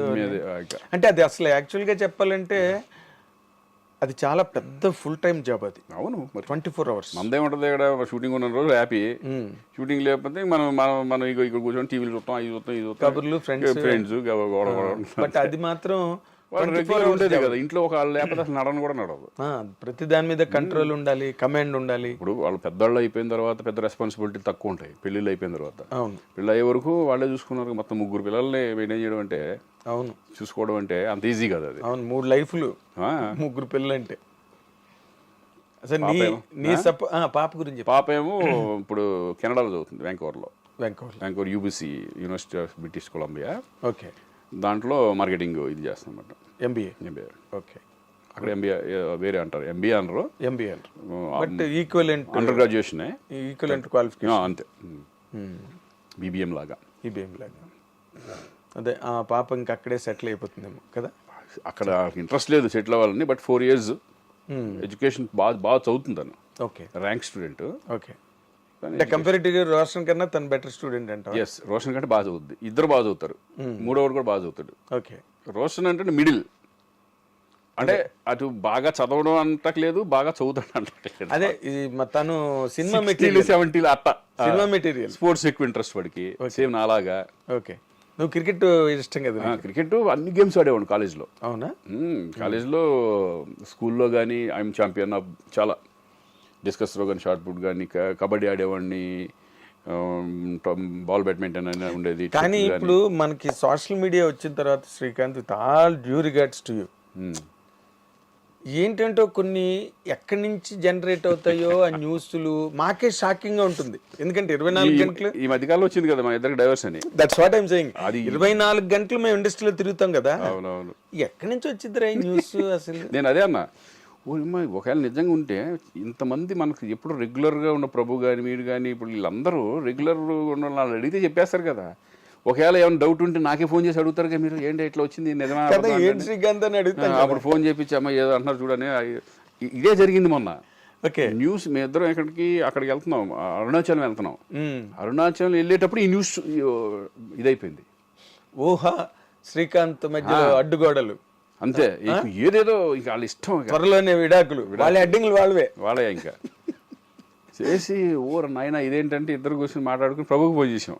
ప్రభు ఏంటి ప్రభు అంటే, అవును ఏంటి మొత్తం వచ్చేస్తుందంటే నువ్వు ఖండించిన ఒక ఏదో రాసి పెట్టేసి ఇద్దరు ఏది వీడియో కాల్ చేసి ఇద్దరు నవ్వుకుంటా ఏమైనా ఇద్దరు పక్క పక్కన ఉన్నావా టెంపుల్కి వెళ్తున్నావా అని చెప్పుకోవాల్సి వచ్చామని అమ్మ. మళ్ళీ దానికి ఒకటి కేసులు పెట్టమన్నారు. మనకు అనవసరం కేసులు గీసులు అన్నీ వేస్ట్ అయింది కదా, వస్తూ ఉంటాయి, దాన్ని వాళ్ళే తెలుసుకుంటారు, అయిపోయిందిగా. కాకపోతే ఏంటంటే మీరు పెళ్లి అయిపోయి ఎన్నో సంవత్సరాలు 3 పిల్లలు పెట్టి ఏంటి ముసలాళ్ళు అయిపోయే టైంలో ఈ టైంలో ఏముంటాయి ఇంకా, బిగినింగ్ లోనే లేవు మాకు, అదే ఇప్పుడే ఉంటాయి. పాపం తను మ్యారేజ్ అయింది, నువ్వు ఇందాక అన్నట్టుగా అప్పుడు సినిమాలు మేము ఫాలో అవుతున్నాం కదా, సినిమాలన్నీ వరుసగా కంప్లీట్ చేసుకుంటూ ఒకటి అవునవును తప్పని మ్యారేజ్ అయింది. She called it a day, ఇంకా నో సినిమాస్ నో ఫిల్మ్స్. ఇప్పుడు మా అత్తమ్మ వాళ్ళు మాతో ఉంటారు, మేమే మొత్తం అంతా ఇక మా అమ్మ ఉంటుంది, ఇప్పుడు మా నాన్న లేదు కాబట్టి. అవును, వాళ్ళ మదర్ ఫాదర్ మేమే అంత చక్కగా నీటి చూసుకోవడం. ఒకవేళ మేము ఎక్కడికి వెళ్ళినా వాళ్ళ ఇంట్లో ఉండి పిల్లల్ని పెద్ద దిక్కుగా వాళ్ళిద్దరు ఇప్పుడు. Very nice, very nice. So మీకు ఇలాంటి మధ్యలో జోల్ట్ న్యూస్లు మీకు కామెడీగా ఉంటాయేమో. కామెడీ ఒకసారి అయితే నేను అవుట్డోర్లో షూటింగ్లో ఉన్నా, ఇంట్లో చాలా కంగారు పడిపోయారు, ఏంటి యాక్సిడెంట్ అయిపోయింది శ్రీకాంత్కి, చనిపోయాడు అది అని చెప్పేసి వచ్చేసింది తప్పన. చేసి కంగారు పడితే నా ఫోన్ ఏంటంటే సైలెంట్లో ఉంటుంది ఎప్పుడు, అది ఎత్తపోయేపటికి ఫుల్ కంగారు పడిపోయి వేరే వాళ్ళు ఫోన్ చేసి అర్జెంట్ చేస్తానని చెప్పి ఈ టైప్లో కంగారు పడిపోయి చేశారు. ఈ అబ్బాయి ఎవడో చెప్పాడమ్మా నేను శుభ్రంగా షూటింగ్ చేసుకుంటున్నాను, దాన్ని మళ్ళీ ఖండించాల్సిన అవసరం వచ్చింది. అదేలే, ఇప్పుడు అలాగే సుబ్బలేఖ సుధాకర్ గారికి చాలా మందిని చంపేశారు. కాదు, వాళ్ళే ఇచ్చేస్తారు విడాకులు, మీరే నేనేమనుకుంటానంటే పాజిటివ్గా దిష్టి పోయింది అమ్మ, దిష్టే పోయింది, ఏదో మధ్యలో ఇటువంటి అదేలే అప్పుడు లైవ్ లైట్లో ఉంటాం. అంటే ఇప్పుడు నీలా నవ్వుకునే వ్యక్తి అయితే ఓకే. బాలు గారు నన్ను అడిగాడు అనమాట ఒకసారి, బాగా చను నేను, ఏరా ఏంట్రా న్యూస్లు ఎవరు రాస్తారా న్యూస్లు నేను అని. అంటే మనకు అలవాట్లేదు కదా కైండ్ ఆఫ్ జర్నలిజం. ఇప్పుడు మన అరవింద్ గారు అడుగుతున్నారు కదా, అరవింద్ గారు నన్ను అడుగుతున్నారు కదా, ఏది అలా పాజిటివ్ గానే జర్నలిజం వేరు, మీది వేరు. ఇప్పుడు ఎవరు పడితే వాళ్ళు, ఇప్పుడు మా ఊళ్ళో కూడా వీడియో ఇది పెట్టేశారు, యూట్యూబ్ ఛానల్స్ పెట్టేశారు. వాళ్ళు ఇష్టం ఇంకా, అది ఎవరు రాస్తున్నారు ఏంటనేది వాళ్ళకి ఏదో రాసుకుంటే పోతున్నారు, అంటే వాళ్ళు పెంచుకోవడానికి మిమ్మల్ని వాడుకోవడం మీ పాపులారిటీ అంతే కదా. శ్రీకాంత్ కి ఓకే విడాకులు అంటే అందరూ ఏంటి చూస్తారు కదా, తెగ చూసారు, అది భయంకరంగా వెళ్ళిపోయింది ఎక్కడికో, మరి వాడికి డబ్బులు వస్తాయి కదా. మొన్న అలాగే చిరంజీవి గారు వరుణ్ తేజ్ ఫంక్షన్ లో డాన్స్ చేస్తే అది ఎక్కడో చెయ్యి తగిలిందని దాని మీద రచ్చ అయిపోయింది యూట్యూబ్ లో. అసలు మొన్న ఇట్లాగే కొన్ని వస్తాయి, బయటికి వెళ్ళి ఏమైనా చేయాలన్నా గబుక్కుని ఏమైనా వెళ్ళిపోతా ఉంటుంది. అది ఎక్కడి నుంచి లీక్ అవుతాయో తెలియదు కానీ ఎక్కడ పడతారు వాళ్ళు, అందులో చాలా జాగ్రత్తగా ఉండాలి అసలు. చాలా ఇదివరకు ఇట్లాగా ఫ్రీగా ఉన్నామన్నా ఎక్కడికన్నా మన ఇష్టం సరదాగా వెళ్దామన్నా కూడా కుదరదు. ఆ రిస్ట్రిక్షన్ ఫీల్ అవుతున్నావు నువ్వు? డెఫినెట్గా. అంటే అంటే నేననేది కొంచెం విగ్రస్గానే వెళ్తాను సరదాగా, థియేటర్కి వెళ్ళిపోతా, ఏమైనా షాపింగ్ అయితే కనుక షాపింగ్కి వెళ్ళిపోతాను, నేను పట్టించు జనరల్గా వెళ్ళిపోతాను, అదే జనరల్ సిటిజన్ లాగా వెళ్ళిపోతాను అంతే. అది పెద్ద నేను పెట్టుకోను, నాకు ఎక్కువ. ఇప్పుడు హైదరాబాద్ అనేది ఎక్కడికో మెట్రోపాలిటన్ సిటీకి వెళ్ళిపోయింది, ఎక్కడికో వరల్డ్ ఎవరో వచ్చి కూడా డిస్టర్బ్ ఎవరో అయిపోయింది. ఎవరి కాళ్ళు చాలా డీసెంట్గానే ఉండే 10 మంది అంటే ఒక 2-3 ఫోటోలు దిగుతారు అంతే, అంతకంటే ఏముండదు, డిస్టర్బెన్స్ ఉండదు. అదే ఇన్ జనరల్గా ఇప్పుడు ఇక్కడి నుంచి నీ సెకండ్ ఇన్నింగ్స్, నీ క్యారెక్టర్లు, పెద్ద సినిమాలు, పెద్ద ప్రాజెక్టులు, పెద్ద డైరెక్టర్లు, తెలుగు సినిమా డైమెన్షన్ కూడా మారిపోయింది. అవునవునవును. నువ్వు అప్పుడు చేసినప్పుడు ఎలాగా చిన్న చిత్తక నిర్మాతలు, కొత్త డైరెక్టర్లు, కార్పొరేట్ స్టైల్ అయిపోయింది మొత్తం. ఇప్పుడు అంతా కార్పొరేట్ స్టైల్ అయిపోయింది. ఈ డిఫరెన్స్ నీకు ఎలా అనిపిస్తుంది శ్రీకాంత్? అంటే మారింది అంతే. ఇంకా మనం ఇప్పుడు ఇదివరకు క్యారవాన్స్ లేవు, తర్వాత క్యారవాన్స్ వచ్చినాయి. అలాగే ఇప్పుడు ఇదివరకు ఏమో ఫిల్మ్ రీల్ ఉండేది, ఇప్పుడు డిజిటల్ అయిపోయింది. ఇట్లా మార్పు అనేది డెవలప్మెంట్ అనేది 100% బెటరే కదా. ఇప్పుడు ఇదివరకు మనకి కలెక్షన్స్ వైజ్ లెక్కేసుకుంటే అప్పుడు తక్కువ ఉండే కదా, ఇప్పుడు పెరిగింది. ల్యాండ్ వాల్యూ పెరిగినట్టే మనుషులది జీవితం లైఫ్ స్టైల్ కూడా పెరిగిపోయింది. అవునులే, మార్పులు చాలా వచ్చేసినాయి అప్పటికిప్పటికి. అవును, మన జూబ్లీస్లో ఇప్పుడు ఇక్కడే చూసుకో, ఇదే ఇల్లు కట్టినప్పుడు అప్పుడు ఏమి లేవు, ఈ పక్కన చుట్టుపక్కల మొత్తం చుట్టుపక్కల వచ్చేసినాయి. అదే ఇంటికి రావడం అంటే ఇవన్నీ కనిపించలేదు, ఇవన్నీ కొత్తగా వచ్చాయి అన్నట్టుగా అనిపించింది నాకు. అవును అవును, లోపలికి ఉండి అప్పుడు ఇది ఓపెన్ గా కనిపించేది ఇల్లు. ఈ రోడ్డు ఎలా ఉండే, సింగిల్ రోడ్డు, మట్టి రోడ్లు అప్పట్లో. అవును, మరి డెవలప్మెంట్ అట్లా వచ్చినట్టు సినిమా ఇండస్ట్రీ కూడా అలా మారుతా పెరుగుతా ఈ రోజు మన ఇంటర్నేషనల్ స్టాండర్డ్కి వెళ్ళిపోయింది తెలుగు ఇండస్ట్రీ అనేది. ఒకప్పుడు హిందీ సినిమా ఉండేది, హిందీనే పెద్ద, అసలు హిందీ వాళ్ళు మన తెలుగు ఇండస్ట్రీ ఎక్కడికి వెళ్ళింది, ఇంటర్నేషనల్ లెవెల్కి, ఆస్కార్ లెవెల్కి వెళ్ళిపోయి అసలు ఈరోజు ఇండియా అంతా మన తెలుగు మీద దట్ ఈస్ గ్రేట్. బాలీవుడ్ కూడా తెలుగు అనగానే ఇక్కడ నుంచి ఒక రైటర్ వెళ్ళినా, ఒక డైరెక్టర్ వెళ్ళినా వాళ్ళకి ఇచ్చే వాల్యూస్.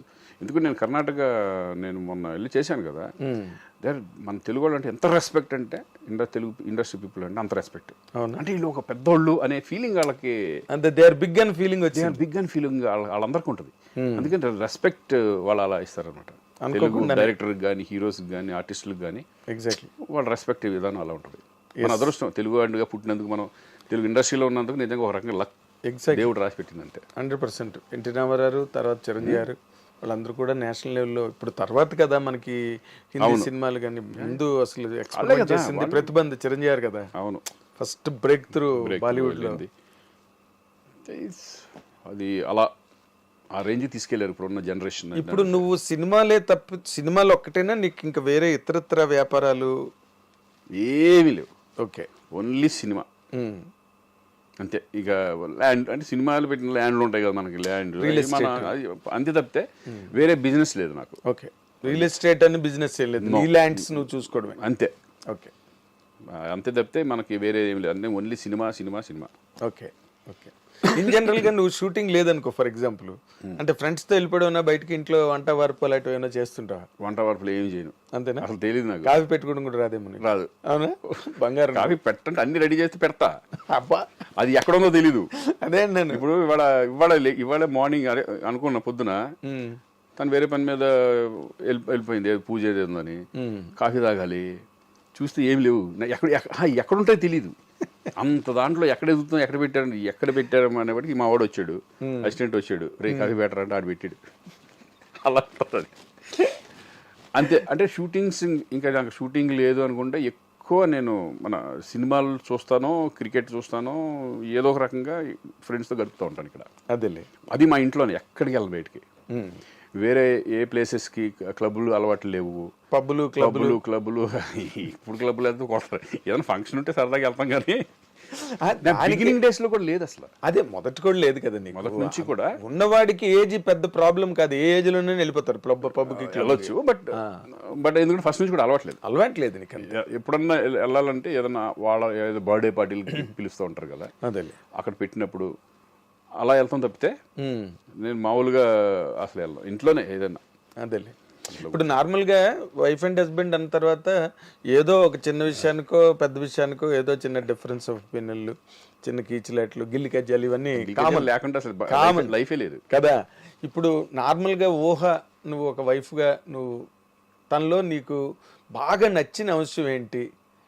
అంటే ఒక మనిషిని చూడగానే మనకు ఒక ఇంప్రెషన్. ఇందాక నువ్వు రామ్ చరణ్ గురించి చెప్పావు. అవునవును, తన డీసెన్సీ అంటే నాకు చాలా ఇష్టం. అవునవును. అలాగే అసలు ఊహలో నీకు కనిపించే ప్లస్ పాయింట్లు ఏంటి నాళ్ళ ఈ వెడ్లాక్ లైఫ్ లో? తను ఫ్యామిలీ గురించి బాగా కేర్ తీసుకుంటుంది.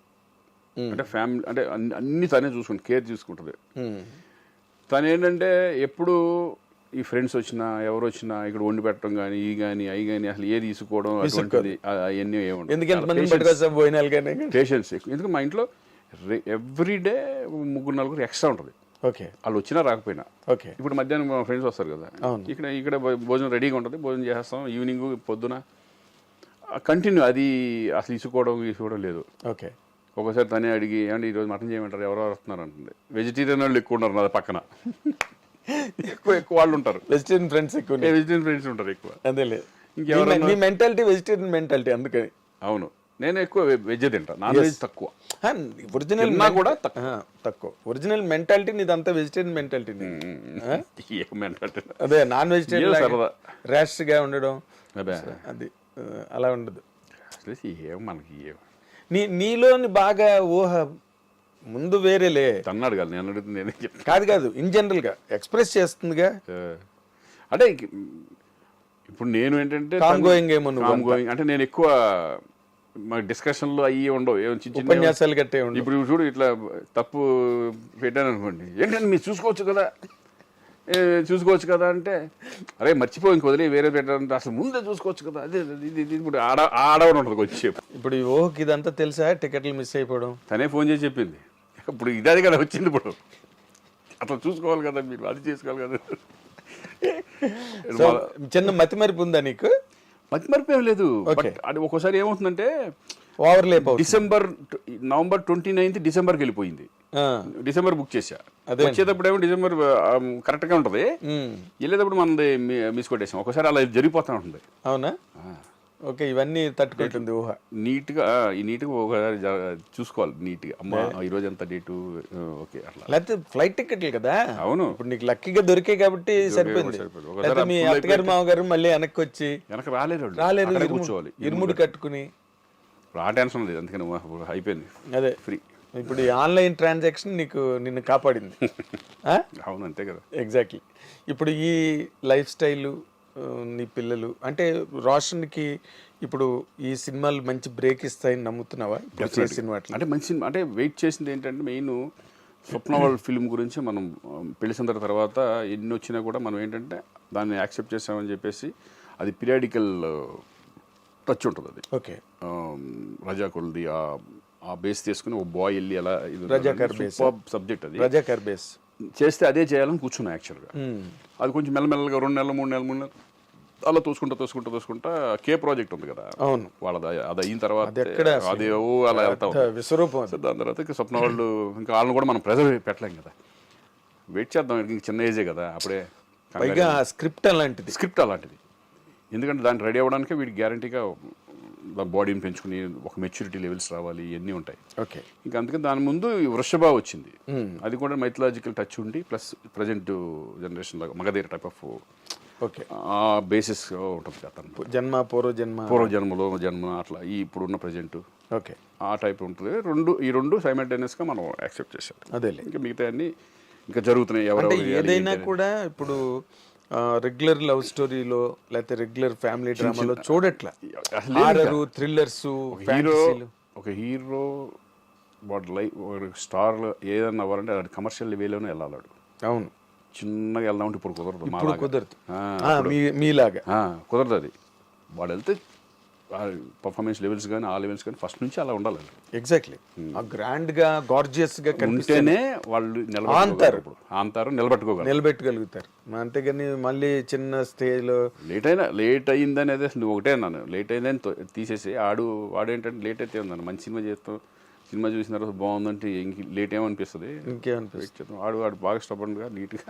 పైగా ఇప్పుడు ఏడాదికి 6 సినిమాలు చేసే రోజులు కూడా లేదు, చాలా పెద్ద మా టైప్ లో. ఇంక మాతోనే 100 సినిమాలు ఫినిష్. ఎవరు నెక్స్ట్ జనరేషన్ ఎవరు 100 సినిమాలు చేయరు, 100కి టచ్ అవ్వరు, కష్టం, ఎందుకు చేయలేరు. అంటే వాళ్ళ ఫాల్ట్ కాదు, అది సినిమా ఇండస్ట్రీని అంత 2 సినిమాలు కంటే ఎక్కువ చేయలేరు సంవత్సరానికి.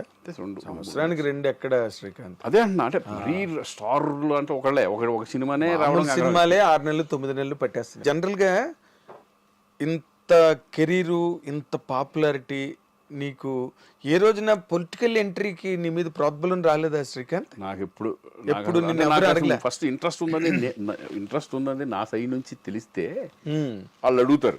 అదేలే, మన సైడ్ నుంచి ఎప్పుడూ లేదు కదా, ఎప్పుడు లేదు. నేను మూవీ ఆర్టిస్ట్లో నుంచోవడమే నాకు ఇష్టం లేదు జనరల్గా. నేను ఇంకా పాలిటిక్స్ మళ్ళీ ఇప్పుడు ఈ వేరే రాజకీయ రంగంలోకి నువ్వు వెళ్ళక్కర్లేదు, ఇక్కడ అన్ని చూసేసావు నువ్వు.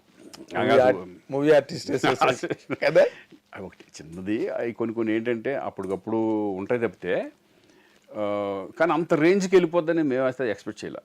ఇదివరకు లేదు. మేమున్నాం ఇది మురళీమోహన్ గారు మేము ఉన్నప్పుడు ఏంటంటే సరదాగా అలా వెళ్ళిపోయేది. దానికి కారణం ఏంటి అంత బాగా బిగుసుకుపోవడం? ఒక్కొక్క రీజన్ ఉంటుంది దానికి. ఏం రీజన్ అంటే రాను ఇప్పుడు ఇదివరకు ఇండస్ట్రీ ఎలా మారింది, ఇప్పుడు కూడా ఇది కూడా అలాగే మారింది. కరెక్టే. అక్కడ ఉండేది ఏం మిగతా పాపం ఎవడో ఏమీ అక్కడ దోసుకునేది లేదు, పెట్టుకునేది లేదు. మరి దాని కష్టం తప్పితే నాకు తెలుసు కదా, కష్టం తప్పితే ఏముండదు. అదేంటంటే ఒక ప్రెస్టేజ్ ఇక ఆ రేంజ్లోకి వచ్చేసింది. ఇంకా ప్రెస్టేజ్ లాగా అయిపోయింది. అది మాటలు అనేసుకున్నారు విపరీతంగా ఒకళ్ళు. అది ఇక అంతే. అందుకే దాన్ని కూడా దండం పెట్టి బయటకు వచ్చాం. అదేలే నరేష్ డబ్బులుగా చేసాడని శివాజీ మా మీద మేము ఆయన చేయడం ఇవన్నీ ఏంటంటే ఫూలిష్ అండి. అందుకని మనం ఒకళ్ళని అనలేము, మనం పడలేము. అటువంటిప్పుడు దాంట్లో ఉండటం కూడా బెస్ట్. ఎగ్జాక్ట్లీ. అది జరిగిపోయింది. ఇంకా గతం అయిపోయింది. ఇక దాన్ని అంటే ప్రకాష్ రాజ్ గారు ఇప్పుడు మళ్ళీ మేము ఎదురు పడితే మళ్ళీ ఏముండదు, మామూలుగానే మాట్లాడుకుంటాం. అప్పుడు వదిలేసిండి ఇంకా అవన్నీ ఏదో జరిగిపోయింది లేబ్బా, నువ్వు అన్న నేను అన్న అయిపోయింది కదా అంటాం. అయిపోయింది. అదేలే బెటర్ క్లోజ్. అదే ఆ ఫ్లెక్సిబిలిటీ ఉంది కాబట్టి అదే బెటర్. చాలా కాలంగా ఉన్నారు మీరు అందరూ. ఇండస్ట్రీలో ఎంత చిన్నది ఇది, దీంట్లో మళ్ళీ పోట్టుకోవడాలు. నేను ఎక్కడ సర్ప్రైజ్ అయ్యానంటే అన్ని అకౌంట్స్ అన్ని ట్రాన్స్పరెంట్ గానే ఉంటాయిగా. అవును. ఏది ఎవరి మట్టుకాలు చెక్ పవర్ సంతకం పెట్టుకుని డబ్బులు తీసేసుకోవడానికి లేదు కదా. అలాంటి చోట డబ్బులు మిస్యూజ్ అయ్యాయని డబ్బులు తీసేసుకున్నారు. స్క్రూటినీ కూడా చేశారు కదా చిరంజీవి గారు. మొత్తం బ్యాంకుని పెట్టారు. మన సురేష్ బాబు, కేఎల్ నారాయణ గారు వీళ్ళందరినీ పెట్టి అసలు ఏమైందో చూడండి. నేనే ఫోర్స్ చేశాను. మొత్తం చిరంజీవి గారి దగ్గరికి, అన్న దగ్గరికి వెళ్ళి వాళ్ళు తిట్టుకున్నారు, నవ్వుకున్నారు. ఇంకెందుకంటే ఫూలిష్ ఇంతకంటే ఏముంటుంది, మీరు ఎందుకురా ఇవన్నీ సైలెంట్ చేసేసారు అంతే. ఇంకా అయిపోయింది అది. అంటే ప్రకాష్ రాజ్ గారు పక్కన నిలబడడం, మంచు విష్ణు వాళ్ళిద్దరి మధ్య గట్టిగా బీసుకుపోయింది. అప్పుడు అంతే బిగుసిపోయింది. ఇద్దరికి ఒకరికి ఇది అయిపోయింది. మన మధ్యలో ఇరుక్కున్నాం. ఎలా ఇరుక్కున్నామో అలా ఇరుక్కున్నాం మనం. ఇటు చెప్పలేరు అటు చెప్పలేము కదా. వచ్చిన తర్వాత అటు వెళ్ళలేము. వన్స్ మాట ఇచ్చేసిన తర్వాత అట్లా ప్రాబ్లం ఉంటాయి అంతే. అదేలే. ఇంకా అది అయిపోయింది కాబట్టి ఇక నేను కూడా దాని నుంచి. ఇప్పుడు ఈ 2 ఏళ్ళు డెవలప్మెంట్ మీద నీకు ఏదైనా ఒపీనియన్ ఉందా? మా మూవీ ఆర్టిస్ట్ వాళ్ళు చేసుకునే విధానం వాళ్ళు చేసుకుంటానే ఉన్నారు. నేనంటే దాని మీద ఎక్కువ ఫోకస్ కూడా పెట్టాలి. అట్లా కదా మరి. ఏంటంటే నీ హెల్త్ పాయింట్ ఆఫ్ వ్యూ అందరికీ బాగుంది. హెల్త్ కార్డ్స్ కానీ ఇది కానీ అవన్నీ బాగానే చూసుకుంటున్నారు. అదేం ప్రాబ్లం లేదు.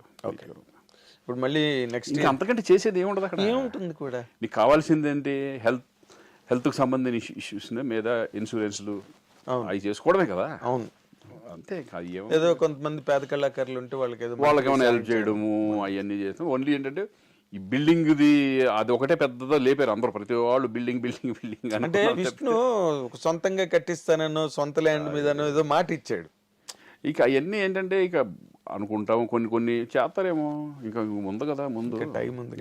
బట్ 2 ఏళ్ళు కంప్లీట్ అయిపోతున్నారు మళ్ళీ వాళ్ళు మరి ఇంతవరకు మరి మాకైతే కనుక మేము నుంచుందామని కానీ, ప్రకాష్ నుంచుందామని కానీ, మళ్ళీ మేము నుంచుందామని కానీ. అదే ప్రకాష్ రాజ్ గారు కంటెస్ట్ చేయడం నాకు తెలియదు. అంటే నా పర్సనల్ గా నేనైతే కనుక బాగా క్లోజ్ ఫ్రెండ్స్ కదా ప్రకాష్. పెట్టినా ఆడు నుంచోడు. మీ ఇద్దరు అనుకోండి. నేనైతే కనుక నా ఒపీనియన్ నేను చెప్పేశా. నెక్స్ట్ ఏదో బిగినింగ్ లో ఉండేది అది, తర్వాత మధ్యలోంచి ఎందుకు సైలెంట్ అయిపోయారు అందరం. అసలు మూవీ ఆర్టిస్ట్ గురించి మాట్లాడదాం మానేసాం. ఓన్లీ బికాజ్ అది మాట్లాడిన కొందుకు ఏమవుతుందంటే అది ఇంకా పెరుగుకుంటా వెళ్ళిపోయి అనవసరమైన రప్చర్ స్టార్ట్ అవుతుంది. విష్ణు అతను బిజీగా సినిమాలు చేసుకోవాలి, ఇక్కడ చూసుకోవాలి, అన్నీ చూసుకోవాలని అందరికీ కష్టమే కదా. అవును. వాళ్ళు చేసినంత వరకు వాళ్ళు చేస్తున్నారు. ఇప్పుడు మనం ఇది డిప్లొమాటిక్ సమాధానం అనుకోవచ్చు. కానీ నేను డిసైడ్ అయింది ఏంటంటే ఇక దాని జోలికి వెళ్ళొద్దు, ఎవరి జోలికి వెళ్ళొద్దు, మనకు అనవసరం. అవునులే. అసోసియేషన్లో ఎవరికన్నా ఏమైనా హెల్ప్ కావాలంటే మన పర్సనల్గా వచ్చి అడుగుతూ ఉంటారు. పర్సనల్గా కొన్ని చేస్తూ ఉంటాం. ఈసారి నుంచి నా ఉద్దేశం మాత్రం ఇప్పుడే కాదు, ఇంకెప్పుడు నుంచిన ఉద్దేశం లేదు. నీకు లేదు. సరేలే, ప్రకాష్ రాజ్ కూడా నించోడని చెప్పేసి లేదు. ఇంక మేము లేకపోతే ఇంకా ఆడు ఉండడం చేయడు. అదేలే, అక్కడే పడింది లాక్, డెడ్ లాక్. ఇద్దరు సీరియస్ గా ఇద్దరు ప్రెస్టేజ్ తీసేసుకున్నారు. అవును, ప్రెస్టేజ్ వచ్చేస్తుంది కదా మరి దాన్ని బట్టి. అదేలే, అది వదిలేద్దాం కదా. అంతే. సో నీ బిగినింగ్ దగ్గర నుంచి ఇప్పటి వరకు మంచి విషయాలన్నీ you shared with us. Thank you. ఐ డ్రీమ్తో చాలా అంటే వెరీ నైస్ ఇన్ఫర్మేషన్. శ్రీకాంత్ అంటే ఏంటి అన్నది బాగా అందరికి క్లియర్ గా అర్థమయ్యేటట్టుగా. ఇంటర్వ్యూస్ చాలా చేస్తూ ఉంటాం కానీ వేరే ఈ ఇంటర్వ్యూ కొంచెం నాకు కొంచెం హ్యాపీగా, అందుకని టప మాట్లాడగలిగాం. అంటే ఎదుటోళ్ళు బట్టి కదా మనం కూడా హుషారుగా ఉండేది, తెలిసిపోద్ది. అదే లేకపోతే ముక్కు సూటిగా మామూలుగా బాగుందండి అది అంటే సినిమా ఇట్లా చేసాం, ఈ సినిమా ఇట్లా చేసాం, అయిపోయింది అక్కడ అంతే. దాన్ని ఏమంటారు, మాట వరుసకి చెప్పినట్టు.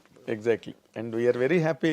థ్యాంక్ యూ నాగేంద్ర గారు. ఎందుకంటే మీతో ట్రావెల్ ఎప్పటి నుంచో మీరు కానీ ప్రభు కానీ వీళ్ళంతా వినాయకరావు గారు కానీ వీళ్ళందరూ బిగినింగ్ నుంచి చూస్తున్నాను కదా. అవును. ఈరోజు ఇంకా మేము ఇండస్ట్రీలో ఉన్నాం, మీరు దాంట్లో కంటిన్యూ అవుతున్నారు, మీడియాలో ఉన్నారు, యాక్టివ్గా మళ్ళీ అందరం. అదే happy. That's a very nice thing really. ఎందుకంటే ఇప్పుడు నీ సెకండ్ ఇన్నింగ్స్ చూడడం, మళ్ళీ నువ్వు అంచేత ఇప్పుడు నువ్వు ఇందాక అన్నట్టుగా ఇప్పుడు మా అసోసియేషన్ వ్యవహారాలు ఏవి నువ్వు కూడా చూసుకునే పరిస్థితి లేదు నీకు. అవునవును. ఎందుకంటే you are very busy with the projects. అది ఒకటి బాబు, నీ సన్ కెరీర్ ఉంది అక్కడ ఉంది. ఇప్పుడు దాంట్లోకి వెళ్ళి మనం పొడి చేసేది ఏం లేదు. వాళ్ళు అడిగే సాయం ఏదైనా ఉంటే చేసేస్తాం. ఇప్పుడు అసోసియేషన్ నుంచి ఏమన్నా మనం మన సైడ్ నుంచి హెల్ప్ కావాలన్నా మనం చేసుకుంటాం. Ready, always ready. ఎందుకంటే అది మన అసోసియేషన్, అది ఎగ్జాక్ట్లీ. దాంట్లో ఆ ప్రాబ్లం లేదు. బట్ ఎలక్షన్స్ వైజ్ నుంచోవడం అనేది మైకులు పట్టుకుని మనకు బాబు మైకులు ఇక్కడ మామూలుగా మాట్లాడతాకే, సినిమా ఫంక్షన్లో మాట్లాడదానికే మనకి ఇబ్బంది. ఎగ్జాక్ట్లీ. నువ్వు ఎప్పుడు మాట్లాడాలి?